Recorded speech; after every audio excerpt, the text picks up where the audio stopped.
Hello fellow booktubers, my name is Lauren and you're watching Dreams Books Courage, and today I'm going to be doing something that I feel like I have not done in forever, and that is that I'm going to be doing a book haul. I haven't done this in a long time for a few reasons, but my main reason is that I just have not been buying books. Like pretty much this whole year, I think I bought less than 10 books, and that's because I'm actually trying to cut down my TBR, and for the most part it's working and I'm very happy with how I've been doing. I'm not really on a book ban, I just know that I really don't want to be buying any more books right now, and so I just happen to be following it, and so that's really awesome. Today, only two of the books that I'm going to be hauling are ones that I have not yet read, and the rest that I've already read and I just wanted to actually own an edition of. And basically what happened is that I am an English major, and so every semester I have to buy books for English class, and it just so happens that this bookstore chain called Hastings is going out of business, and so their prices have definitely gone way down on books, and so I just took advantage of that, and so I bought the books that I need for class, and I also bought a few more as well. But this is basically a classics edition of a book haul because all these books are classics, and so I just wanted to share these with you today. If you do know what Hastings is and you have one close to you,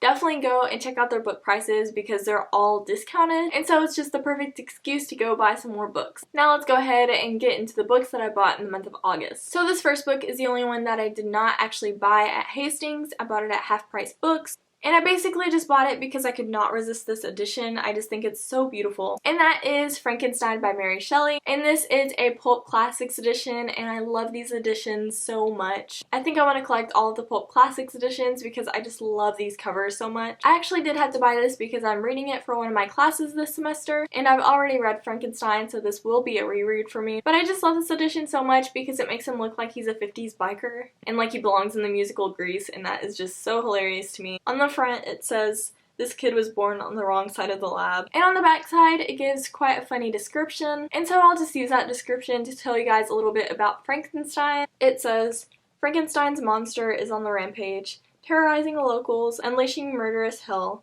and reading novels in his spare time. Can his petrified creator stop this reign of horror before his girlfriend gets the chop?" So although this description is for the most part quite true to the novel, it's also just so funny and just makes it seem like this is a completely different novel than it is. And this is actually a Victorian novel, so this back description definitely does not go with the text of the actual novel. But still, I think it's hilarious and I just love these editions a lot. Plus, it has these bright blue pages, so how could I say no to it? And next are the other two novels that I have to get for one of my English classes. And the first one of those novels is Heart of Darkness by Joseph Conrad. And I absolutely know nothing about this novel whatsoever, except for the fact that it's quite short, so that's a pretty good thing, at least in terms of a college class. I'll read just one sentence of this from the back because it personally made me feel like wanting to read it, even though I've heard a lot of mixed things about this novel. It says, "Heart of Darkness is a haunting nightmare, a journey into the darkest reaches of man's soul, exposing the venality and baseness lurking beneath the veneer of civilization." So that sounds almost like it's a horror novel, although I don't really think it is. I would love if it was, because I love things that have to do with horror. I don't think I necessarily want to read the actual description of this novel. I kind of just want to go into it blind and just go into it with that one sentence in my mind because that makes me want to read this more. But this definitely sounds like an interesting read, and it definitely has a creepy cover. I actually managed to get the other novel that I need to read for this class in the same edition, which is from Transatlantic Press, and that novel is Wuthering Heights by Emily Bronte. Again, another classic that I really have no idea what it's about, although of course the Bronte sisters are famous for their writing. Again, I kind of want to just go into this blindly, but I think again this kind of fits into the same theme of the novels because on the back it says that it was too disturbing for many taste when it was published. So I'm at least hoping that these two novels have the gothic horror vibes that are in Frankenstein. And again, we have quite a creepy cover on the front, so hopefully that'll speak a little bit to what the novel's going to be like. And next we have 4 different plays that I just bought on a whim because I just love these plays a lot and I would love to read them again in the future. So the first one of those 4 plays is Julius Caesar by William Shakespeare, and all 4 of these editions are part of the No Fear Shakespeare editions by SparkNotes. The reason why I got these editions is because I love these minimalistic covers. I feel like the art style definitely speaks to what the novel is about, and I just love that there's like a pop of color in each of these. I feel like I read this one my sophomore year of high school, so I definitely feel like I should go back and reread this because I really did enjoy this at the time, and I feel like I would get even more out of it now because I'm studying Latin and I'm going to minor in Latin. And Julius Caesar was Roman, so obviously he spoke Latin, and his actual name is Julius Caesar. But I just feel like I would get more out of it now, having studied a lot of Latin and Roman things. And these editions are really nice because on one side they have the original text, And on the other side, they have it written in plain English. So if I'm ever confused about what something means exactly, I could just look right on the other page, and I find that very helpful. And I'm looking forward to giving this one a reread someday. Next, of course, we have another No Fear Shakespeare, and that is Romeo and Juliet, which has such a beautiful and romantic cover, which speaks a lot about the general aesthetic of Romeo and Juliet. And this is actually the first play by Shakespeare that I ever read, so I feel like it'd be nice once again to revisit this. I feel like I don't really need to give a synopsis of what these plays are about, they're mostly general knowledge. But if you do not know, Romeo and Juliet are star-crossed lovers. Basically, their parents hate each other, and so Romeo and Juliet just go behind everyone's backs and do their own thing, which may or may not lead to death. And going back to Julius Caesar, it's about a guy who turned into a dictator, kind of, although he was part of a triumvirate, which meant that 3 different people ruled over Rome. And basically, he just has bad friends that stab him in the back,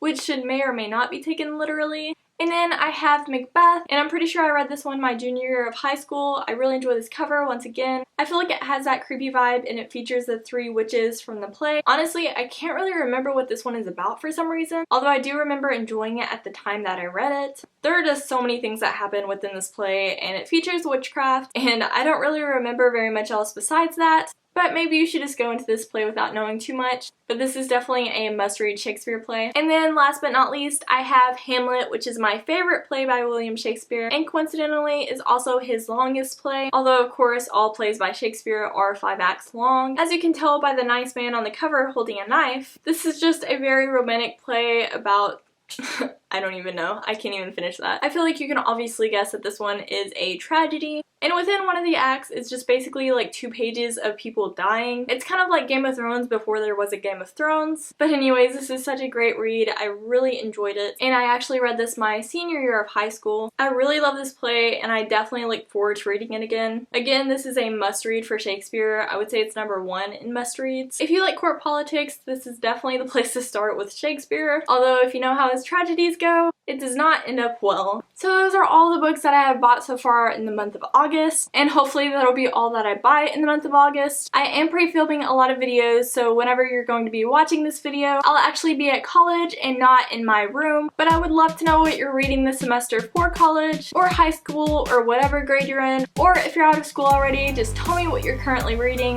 Thank you all so much for watching, and now I'm gonna go get back to reading.